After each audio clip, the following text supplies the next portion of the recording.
Smart ক্লাসের facility বলুন, সেগুলি আমাদের সময়ে ছিল না। যদি আমাদের সময়ে সেরকম ব্যবস্থাগুলি যদি থাকতো, আমরাও আরো আমাদের বিভিন্ন এডুকেশনের ছাত্র জীবনে আমাদের অনেক কোয়ালিটি আমরা পেতাম। আজকে রাজ্য সরকার, কেন্দ্র সরকার বিশেষ করে এই এডুকেশন দপ্তরটাকে প্রায়োরিটি দিয়ে যাতে আমাদের প্রজন্ম, যাদের আমাদের নিউ জেনারেশন যারা আছে তাদের জীবনে যাতে কোনো ধরনের যাতে যে সরকারের শিক্ষা ব্যবস্থাগুলি যাতে বঞ্চিত না হয় তার ক্ষেত্রে সরকার নজর রেখে কাজ করে। আজকে অসংখ্য ধন্যবাদ জানাবো আমাদের রাজ্যের মাননীয় মুখ্যমন্ত্রীকে। এক সময়ে একটা কালচার ছিল এবং এক সময়ে সেরকম মানসিকতা ছিল যে শুধু প্রত্যেকটা বছরে ছাত্রছাত্রীদের বিভিন্ন ত্রিপুরা বোর্ডের ফলাফলের ক্ষেত্রে হোক বা সিবিএসই ফলাফলের ক্ষেত্রে হোক, তখনের অবস্থা আমরা দেখতাম শুধু শহর অঞ্চলে ছাত্রছাত্রীদের টপার হতো, র্যাঙ্কিংয়ে বুঝতো।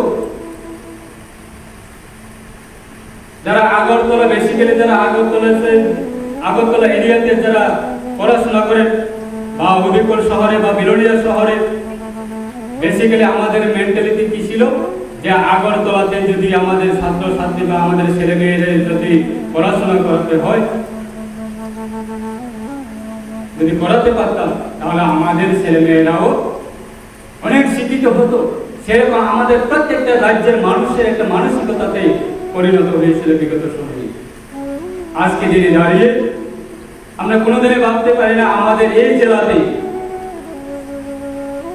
অনারেবল আমাদের এডুকেশন দপ্তরের যিনি ডাইরেক্টর এমসি শর্মাজি, উনি আমাকে ফোন করে বললেন যে মন্ত্রী সাহেব, এই বছরের জন্য আপনাদের জেলাতে একটা শুভ সংবাদ। আমি প্রশ্ন করলাম কি শুভ সংবাদ? যে আমাদের রাজ্য সরকারের আজকে সমগ্র আমাদের এই রাজ্যে যতগুলি আমাদের বিদ্যাজ্যোতি বিদ্যালয় রয়েছে, এই বিদ্যাজ্যোতি বিদ্যালয়ের সমস্ত রাজ্যের থেকে তুলনায় আজকে দক্ষিণ ত্রিপুরা জেলাতে প্রথম স্থান পেয়েছে Vidyajyoti Sabroom English medium school এবং দ্বিতীয় স্থানে পেয়েছে আগরতলাতে উমাকান্ত ইংলিশ মিডিয়াম স্কুল। তৃতীয় স্থানে পেয়েছে আমাদের দক্ষিণ ত্রিপুরা জেলা থেকে বাইপাড়া বিদ্যাজ্যোতি ইংলিশ মিডিয়াম স্কুল।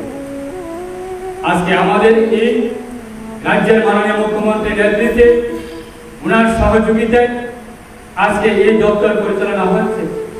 এই দপ্তরের আমাদের সুনাম আজকে আমাদের এই দক্ষিণ ত্রিপুরা জেলা থেকে আমরা পেয়েছি।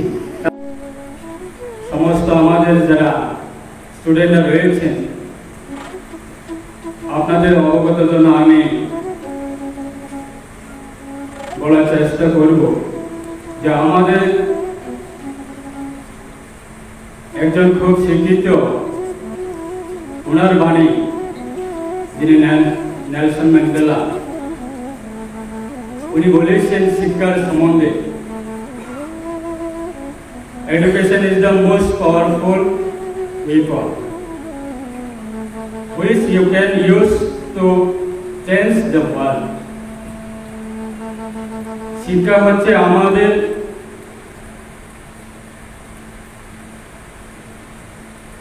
খুব একটা পাওয়ারফুল অস্ত্র,